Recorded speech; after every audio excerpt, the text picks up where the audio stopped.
Good morning, y'all. I'm the 21, also known as Darren Mad, also known as that one sock hiding under your bed that you just keep forgetting to take out. I have literally just finished uploading the last video and I'm already scripting the second one. Why? Because I'm dumb like that. Similar to the first one, this video has no forethought. I don't know what's going on screen, so I'm just not going to reference it at all during this voiceover. With that out of the way, onto the main topic of this morning's video. To my future viewers who could potentially be finding this at a much later date, let me explain how I even thought of this idea in the first place.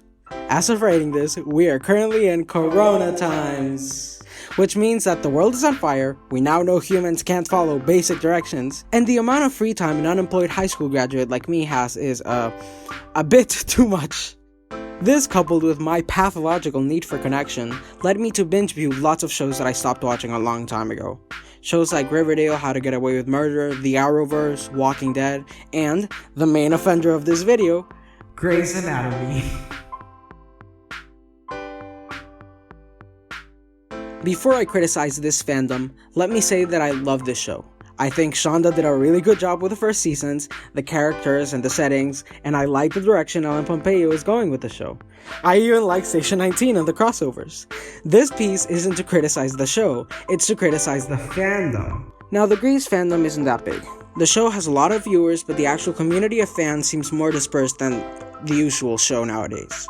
I have my theories on why this happens, but that's beside the point. A common trend I keep seeing within the fans is this inability to move on.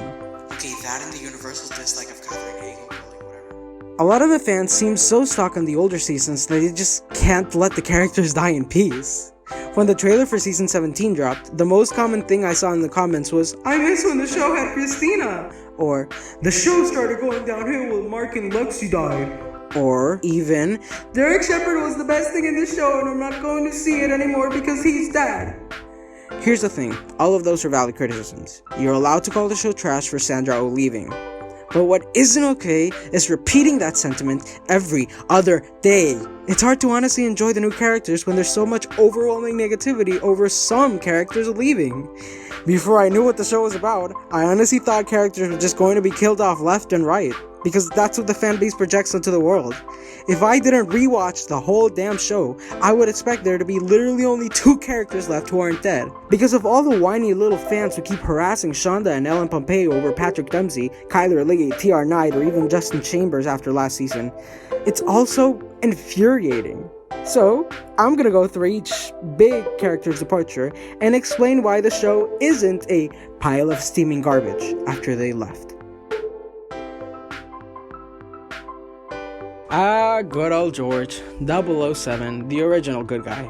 This is the first real character death that hit the fans like a bus. No, wait, that came out wrong, please don't! TR Knight leaving the show was mostly influenced by real life drama, which is a common trend among most death, honestly. But what made his death really sad is that his character honestly seemed so out of place when he died. He had that thing with Callie, then that died, and then with Izzy, and then that died, and then the army, out of nowhere, and then he died. It's tragic, sad, somewhat beautiful, but mostly necessary for his character. During that period in the show, George didn't really have anything to do.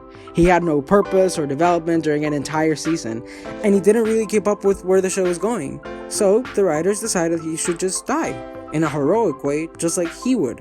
It was impactful, emotional, but mostly memorable. I think TR Knight was going to leave anyway, so sending George to the army wouldn't have had as much impact, pun intended, as his death. It was a good way to make everyone remember him, and it even helped with the development of everyone else. Meredith, Callie, Izzy, heck, even Bailey. The characters moved on, and George should be remembered fondly, now with the stigma of, this is when the show died. This section will in no way attack Catherine Hagel. In fact, I'm not even gonna mention her from this point forward. Izzy was a good character.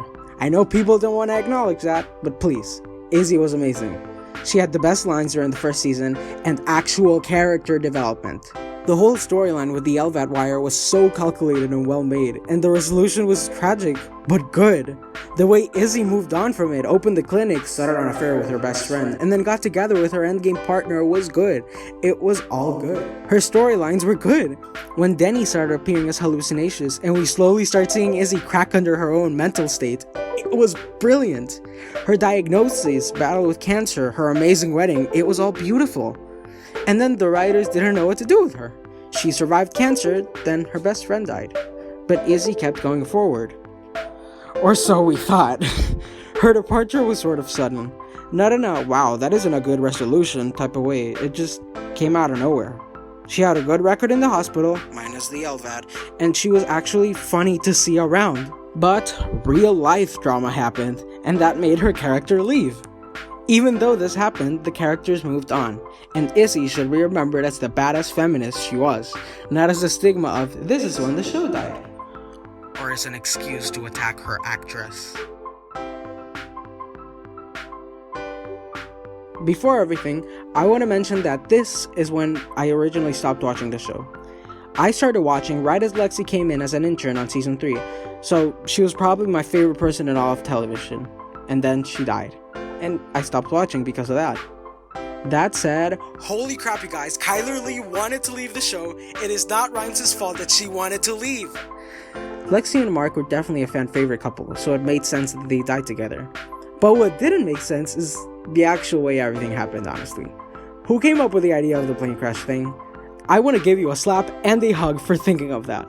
That plane crash ended up being one of the most memorable things from the show. From the memes of Christina's shoe, to Arizona's leg, to Derek Shepard's hand, everything from that plane crash bled into other storylines.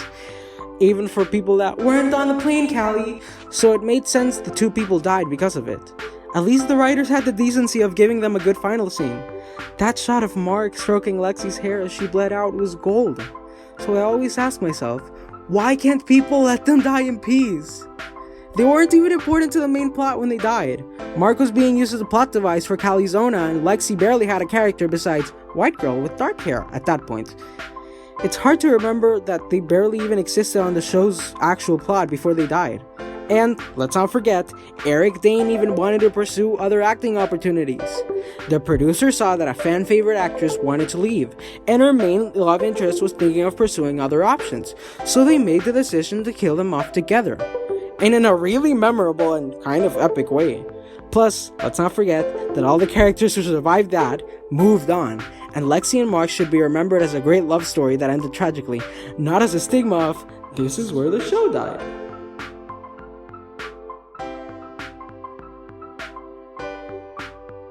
Have you guys heard of Killing Eve? If you actively follow Sandra Oh, you probably have heard of it / watch it yourself. Honey, what does this have to do with Grey's Anatomy? You ask. Well, there's a popular fan theory that Sandra Oh decided to leave the show because of Killing Eve. This makes some of the Cristina stans actively criticize that show just because of that. Thankfully, the actual fanbase of that show doesn't seem that affected by it, but it made me ask, why are so many people fixated on Sandra Oh? She clearly had a lot to go through with the decision to leave the show. She has even gone on record to say that she had to go through therapy to leave, because it was that hard for her. So why can't people move on?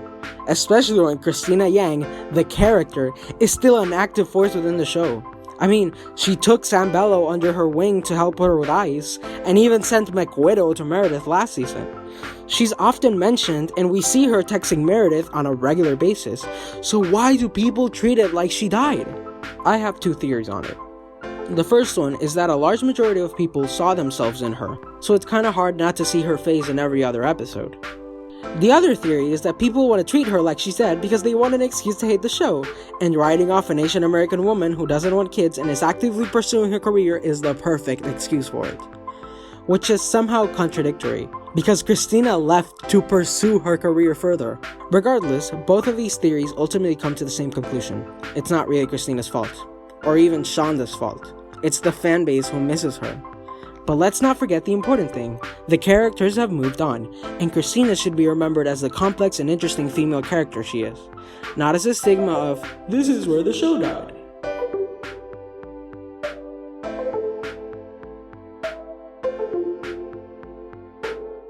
And now the big behemoth. Dr. McDreamy, Derek Shepherd himself. Honestly, I was devastated when he died. Most people were, but I felt like a personal connection to him, which is weird because he's not the usual character I admire on a TV show. Like, he was a white dude with a savior complex who cheated on his wife and found true love. Like, it's really not that complicated. He was rarely a three-dimensional character, save for the scenes with Cristina and Meredith, and he would often make the wrong decision whenever he could.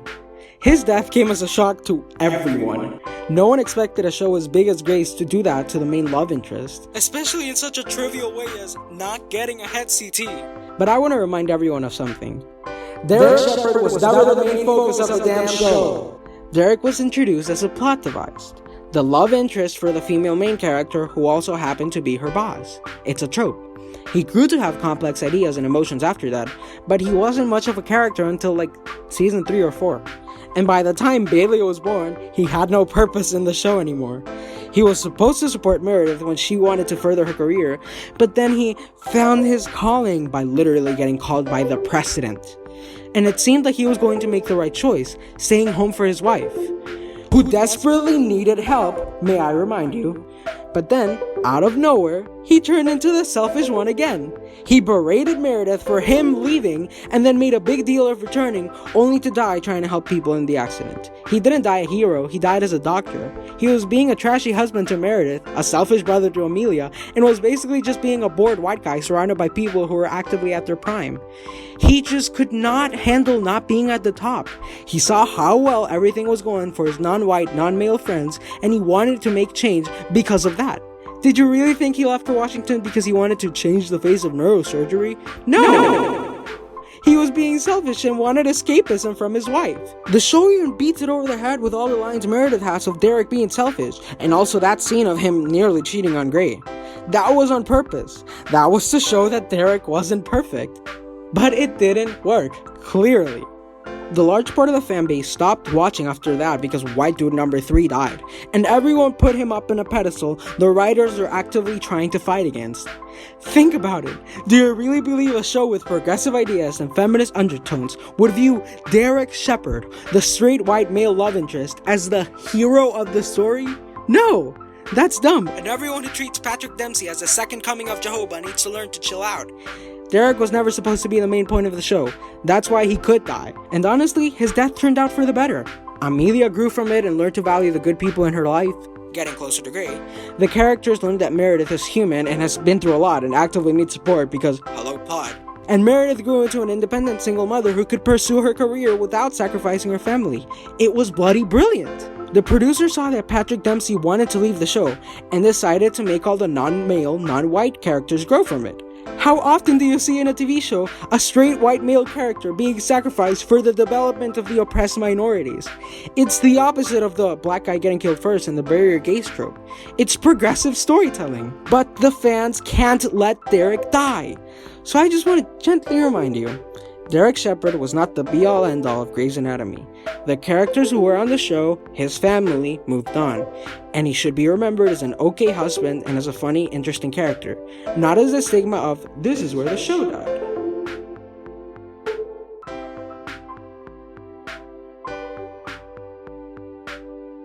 Now, you may be asking me, if that isn't when the show died, when did it die?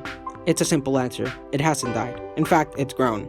The idea Grace is expressing are far more complex and progressive now, and the new characters are way more interesting than people credit them.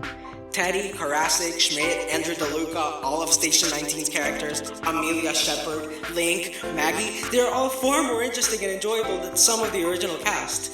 And the show isn't handling them in a bad way. The only character in this entire season that seems out of place was Jackson, which makes me think he's next on the chopping block, but I have no proof of that, so I won't comment on it. The new generations of characters come with actual quirks and characteristics that can help you separate them. Ellen Pompeo isn't ruining the show, she's actively pushing it forward. And to discredit all of the work of the writers, producers, directors, and actors just because your favorite character isn't on the show anymore is dumb. I'm very much excited for season 17, and I would love to see what comes after that season, which, according to rumors, is the last one, I mean, if that's true, then I probably have the absolute worst timing when it comes to content creation. Nevertheless, I just wanted to say that I love the show, and I want to see it grow, and I want to be able to enjoy it without Grey's Anatomy fan 123 commenting about how the show is dead because white dude died. So if you're one of those people that criticize the show for killing off characters, please reevaluate what you're doing as a fan, because you're just creating a toxic community at this point. That's everything I wanted to say in this video. I'll see y'all next morning where I'll be discussing why white dudes aren't the hero of every story. Good night.